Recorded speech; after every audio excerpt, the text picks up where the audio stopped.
All right. Hello, everybody out there. Hello, students. My name is Greg Watkins. I teach in a freshman humanities program at Stanford University. And as some of you listening to this know, or will soon find out, my program is working with high school students across the country. And I have as a guest today Tunde Sobomehin, who I've known for a while. I get to call a friend. We're here to talk about his book, Creative Hustle, which he wrote as a co-author, Sam Seidel. Is that, Mm-hmm. is that Sam right? Yeah, Seidel. Yes, Sam sir. Seidel. Um, and I was going to spring on Tunde here. I was going to tell a little story about how we first met. Do you know that? Do you remember that? I mean, my my Yeah. my story is gonna be early, but surprise me. Go ahead. Yeah. So, well, and maybe I'm wrong, but I was teaching in the program at Stanford, and I was started to get interested in getting our students out into the community Hmm. and the idea of working with high schoolers. And so I partly want to tell a story because it's that kind of thing that you and I both know happens in life where you network and you meet people and you follow ideas. And so somebody said, well, if you want to work with students in East Palo Alto, which is a community right next to Stanford, you got to talk to Tunde. And so I reached out and you said, let's meet. And so we met on campus, and I pitched you this idea that maybe philosophy is something that since it's Hmm. since it's a talent I have, either students, high school students in the community who could connect with this. And Tunde, to your credit, you said philosophy, huh? Give me an example. So bam, you just wanted to know, like, tell me something that you could tell a student that would be useful, which I really admired. And so trying to think on my feet, I talked about Aristotle, which is something students learn in the class that I eventually developed, but a real simple idea in Aristotle, and it's a common sense idea. It's nothing fancy, but it's this idea that human beings have goals. We're like goal driven. Like we set Hmm. goals and we aim at them. And so we got to be thinking about, well, what are those goals exactly? Especially if they've just been handed to you. You got to maybe think for yourself about them, and then you got to think about how to reach them. Just like spend a lot of our lives doing those two things. And I think your book is just squarely on that, of course. But so that's my little memory about how we met. And then Tunde helped me a lot getting into that community and all the so it's a little start to being right here right now. So I really appreciate that. Man, thank you, Greg, for sharing that. Beautiful. So I think your book, we're going to get to your book, obviously, but I would love, and this is something I do when we have guests come talk to the freshmen at Stanford, just tell us a little bit about you as a 17-year-old. Like, what did your future of the world look like? Where did you think you were headed? What was on your mind? What did you recall from that year of life? No, it's a beautiful question. 17 years old. I'm a senior in high school. I'm attending the school, Benson High School, Benson Polytechnic High School, um, public magnet school in Portland, Oregon. Very involved. I'm a student body president. Mm, Captain of a couple of sports teams, the basketball team, the soccer team, the track team. We're very competitive. That's a big part of my identity. And then I'm a part of a lot of community organizations. My family was very involved. My father was very involved. My mother was very involved in both, and primarily kind of living out, their Christian faith, and by serving predominantly the Black community in Portland, Oregon. So that was my identity. And it all really sort of, I think, converged on, how do you do civil rights? How do you like mm, be a leader in that regard? And so I always was thinking about movements and how you do that. So that was kind of leadership and movements, and yeah. sort of was part of my thing. I was the older brother, so I did that in the family. I did that, and so I wrote my essay to Stanford Ah, about, the dichotomy between, for unfairly put, most squarely on African American males. Like, could you be popular and smart? Hmm. And you know, for a lot of people, that's not mutually exclusive. Culture doesn't tell you that. Those are two things don't go together. But for Black males, there was an author called Dr. Jawanja Kunjufu that I learned about through a program I was in. And Kevin Fuller, a mentor of mine, introduced us all to this idea. And it really stuck with me. I was like, man, this is crazy because I see this played out. And I wanted to counter that. I wanted to, I wanted to be an example of someone who could be both in sports and be cool, but also like get top grades. And I wrote my essay on that and ended up at Stanford and asking the question, kind of bridging into my 18th year, what would that look like for me to be a leader within the African American population that sort of helped to bridge those two worlds. Yeah, wow. And that, I mean, that comes close to being a way of talking about your interest right now too, right? I mean, it's pretty amazing that that's. Yeah, I mean, I haven't been that, I haven't fallen too far, right, from where Yeah, I came from yeah, in Portland, for better or for worse, right? I love people whose journey takes them far from where they started. My journey kind of went more deep. yeah, And yeah. so I stayed right in that pocket and been really deep and have expanded by proxy to, underserved communities, Black and brown communities predominantly, but very much interested in sort of how do you still like the book says, make work that matters, right? How do Right, we able to right. live our own destiny, blaze our own path, as the book says? And for many of us, right, like you mentioned, we set goals, but sometimes those goals are set for us. The paradigm by which those goals can be met, right? For a lot of us, okay, it's only can you rap, can you play basketball? I Mm, mean, those are stereotypical, but that's not just within our community, right? A lot of times people are tracked into what they think. And so my life has been spent thinking about how do you break out of those norms, yeah, particularly for Black and brown communities. But this really means for everyone, right? right, I'm different than what you think I am. And how do you live into that? right. Awesome. Well, so that takes us right up to one more stop before we get to the book. Just share with the students a little bit about what you do now. What's your work now?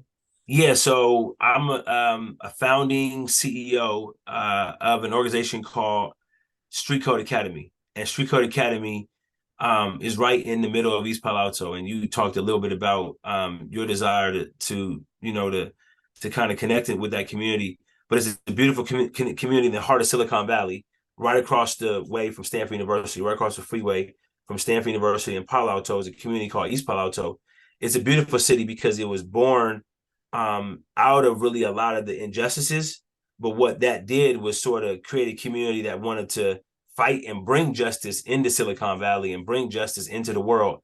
It was founded a lot by the Pan-African movement, and so you had a predominantly Black and brown and diverse community that was founded in 1983, so a very young city, 40 years old now, and in the heart of Silicon Valley. It still remains a community of color.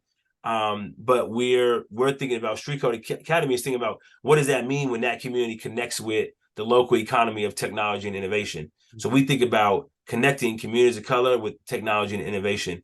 And we're a small organization that was founded in that community and now broadening and becoming and serving communities across the nation. Yeah, awesome. Yeah, and presumably so the students are going to be able to go check out your we'll put up the URL and stuff and they can find out more about you. Also maybe take this moment to alert the students listening to this that you're going to have a chance to ask Tunde questions after you work through the book, but it could also be about questions about what you're learning in this video. So keep track of those questions you guys have. So about the book, and we don't, they're going to, students are going to be looking at the book, they're going to work through it, so they're going to have lots of time to soak it in. But a couple of highlights that maybe the way you get the book off and running that we could do together here. One is so the phrase creative hustle itself, which you define as activating our gifts to fulfill our goals. Mm-hmm. But you also, I really love this specific definition you give it of a kind of drive to thrive Mm-hmm. versus the fact that there are subjugating forces out there. I mean, I think you caught this a little bit with just your description of East Palo Alto. It's like, so could you say a little bit about the just the phrase creative hustle and about how you think about it? Yeah, so it's beautiful to be on here, and I just want to shout out my co-author Sam Seidel, who's on parental leave, and that's where he would be on this Zoom, bringing a whole other perspective and dynamic, right? And I think one of the things that he and I both shared when we came together to do this class, um, was we both really experienced and benefited from knowing people who brought things into the world against all odds, right? And a lot of that came by way of the hip hop culture. And there was a determination within hip hop, like, man, I'm beating these odds. I'm a win. I'm a winner, no matter what kind of environment you put me in.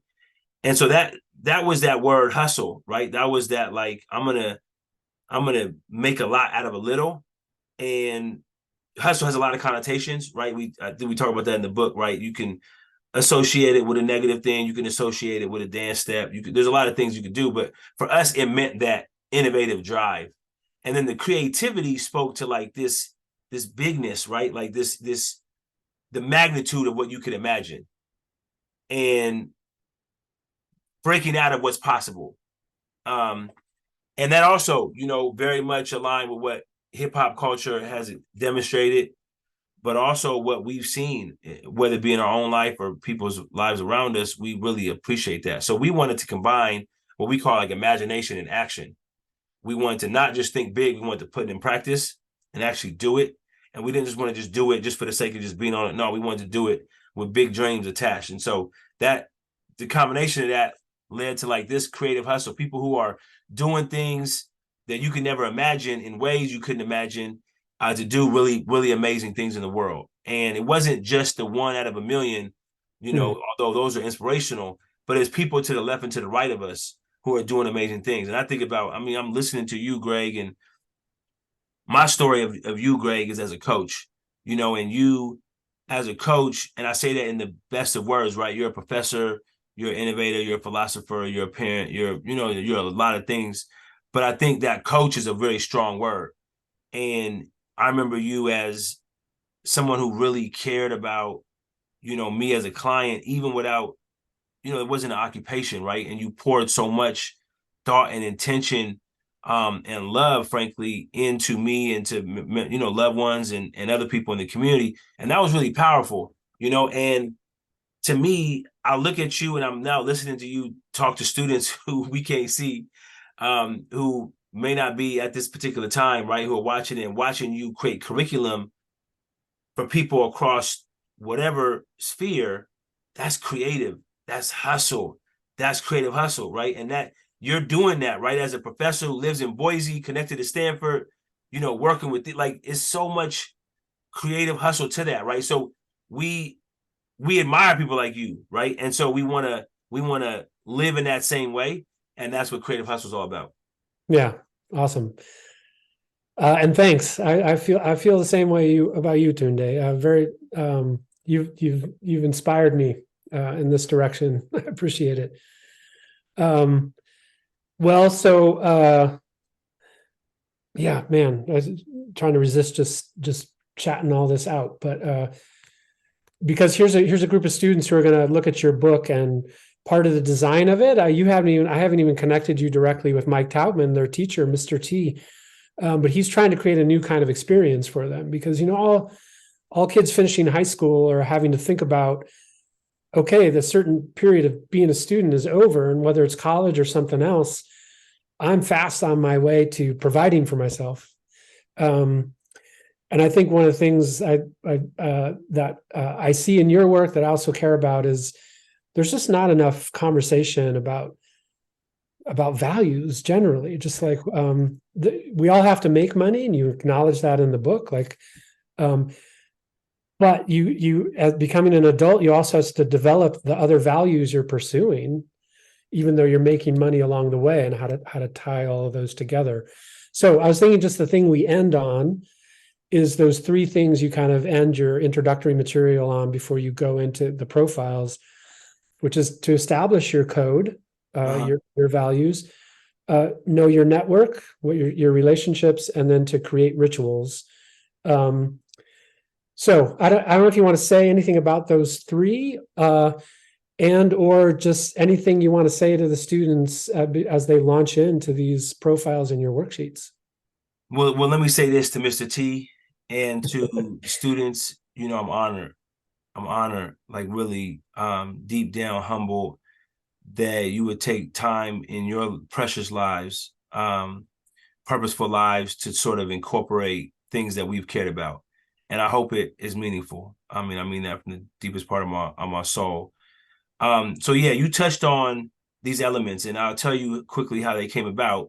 Okay. These elements come from when you talk to people like Greg, um, who's helping shape world leaders. Um, and you talk to people like Jadena, who's one of those world leaders. You talk to people like Sean Heater, who's, you know, Oscar sweeping, right, producer and writer, director. You talk to people like, Christopher Squint Sandifer, who's literally right now at the Warriors opening day, media day, right, interacting with some of the greatest athletes in the world and helping to tell their stories and shape their narratives and create media for them. All these people across, you talk to them and you figure out how they do it, right? And you mine for what they do. And what we found, Greg, is that when they were just really successful business people. They had these values. They created a code. And Christopher Sandifer, for example, is wearing red today because he wears red every day because he wants to move in these rooms out of love, not out of spite, not out of jealousy, not out of admiration, out of love, right? That grounds the way he tells these stories, humanizes the people he's dealing with. How do you deal with Steph Curry, four-time, world champion, two-time MVP, right? How do you deal with someone like that and not just be swept away in the glamour of it, right? It's that I'm seeing him through love as a human being, and that's what I learned from Squint. You learn that principle from Squint, and then you learn the practices of Sean Heater, right? How do you tell a story? Deaf children or children of deaf adults. How do you when you're not a child of a deaf adult, when you yourself are not deaf? So how do you identify with that story? And she talks about the research that she does every chance that she can, in addition to research. So you start figuring out there are practices, how people put it into the world.